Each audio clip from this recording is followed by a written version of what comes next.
Mu buzima bwa muntu ntihajya habura kurota nijoro iyo uryamye. Bishobora kutaba buri munsi ariko bibaho. Inzozi zishobora kuba nziza cyangwa mbi. Bamwe bavuga ko umuntu arota ibyo yiriwemo nka ya mvugo ngo umutindi arota arya.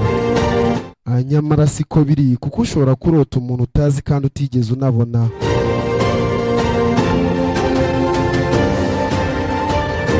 Inzozi umuntu arota akenshi ziba zifite aho zihuriye n'ubuzima bwe bwa buri munsi. Akenshi hari igihe umuntu arota inzozi zikamuyobera neza. Abemera Imana bavuga ko inzozi zose umuntu arose hari icyo ziba zivuze kuri we, umuryango we cyangwa inshuti ze, kandi ngo za nzozi umuntu akunda kurota zigaruka. Nitwa DJ YS, nibyo uri kuri Nest Marketing Rwanda. Nest Marketing Rwanda, a source of inspiration. Kora subscribe ubundi ufungure notification kuri Nest Marketing Rwanda, ubundi byegeranye bicukumburanye ubuhanga nk'ibi bukugeraho ku gihe.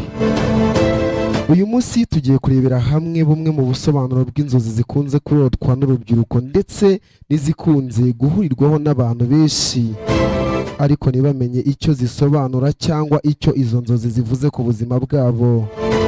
Iyo urose waciye inyuma uwo musanzwe mukundana, ibi biba bisobanura ko nta cyizere wifitiye.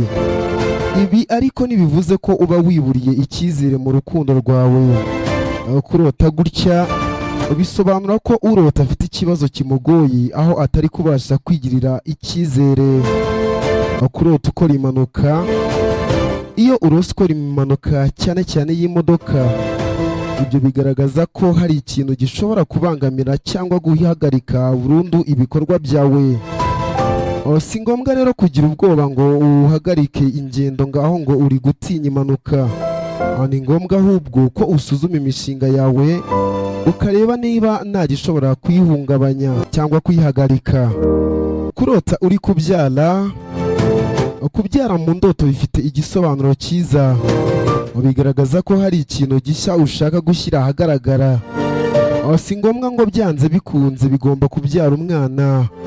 Bishobora no kuba igikorwa gishya ushaka kubona cyatunganye, cyangwa ijambo rikuri ku mutima ushaka kuzabwira umuntu. Niyo waba warose ubyara ikintu kidafite ishusho nyayo y'umuntu, cyangwa warose utwite, byose bisobanura kimwe. Akenshi kubyara bisobanura ko hari amasezerano yawe agiye gusohora. Mbega ni kimwe no kurota inkoko ituraga imishwi. Kurota uvuza induru ijwi nirigende. Gusobanura izi nzozi bisaba kureba ubuzima bwawe mu minsi yashize. Akenshi umuntu akunze kurota ari mu mahina yatabaza ntihagire umwumva. Ugomba kureba niba mu minsi yashize naho wahuye n'ikibazo utari ufite ubushobozi bwo gukemura. Hari n'igihe biba byarabaye mu bwana ukongera kubyibuka ukuze. Kurota wikubita hasi uturutse hejuru. Ibyo bishobora gusobanura ko utinya kugira igihombo mu mishinga yawe. Niba warigeze kugira ikibazo ntihagire ukurengera, izo nzozi zishobora kukugaragariza ubwoba bwo kumva ko nawe ukwitayeho. Nanone bisobanura kugwa no kumanuka hamwe no gutsindwa n'ibigeragezo. Ni kimwe no kurota ugwa mu mwobo. Kurota uva hasi ukazamuka hejuru uguruka kenshi bisobanura kwaguka mu buryo bw'umwuka. Kurota urupfu.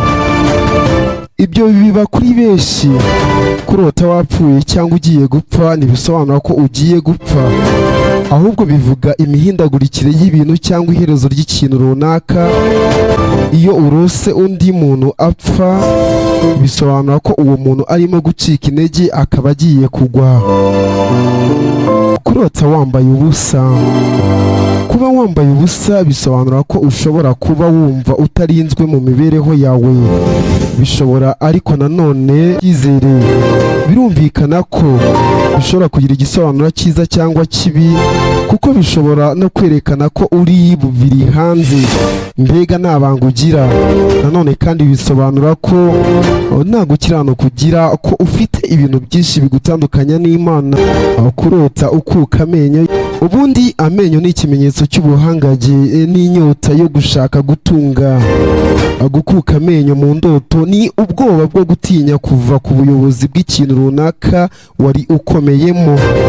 Kurota umuntu inshuro nyinshi cyane nk'abantu bapfuye bivuze ko hari umwuka w'inzika uguhoraho kandi ukuri inyuma, kandi nanone amaherezo y'uwo mwuka ukazakugirira nabi.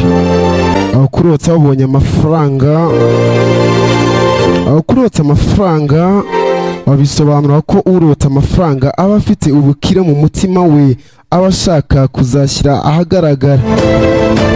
Izo nzozi kandi zigaragaza uko ateye, ibyo akunda n'ubushake bwo kubishyira ahagaragara kugira ngo amenywe. Kurota ubukwe bigira ibisobanuro byinshi bitewe n'uburyo ubirosemo hamwe n'uwo ubiroteye, ariko akenshi bisobanura urupfu. Iyo urose umuntu w'umugabo yakoze ubukwe yambaye ikanzu y'abageni, biba ari urupfu. Iyo urose abantu basezerana, bishobora gusobanura gushinga urugo, cyangwa bigasobanura kubona agakiza, cyangwa kongera kwivugurura mu gakiza bagasubira uko bahamagawe cyangwa se uko basezeranye n'Imana.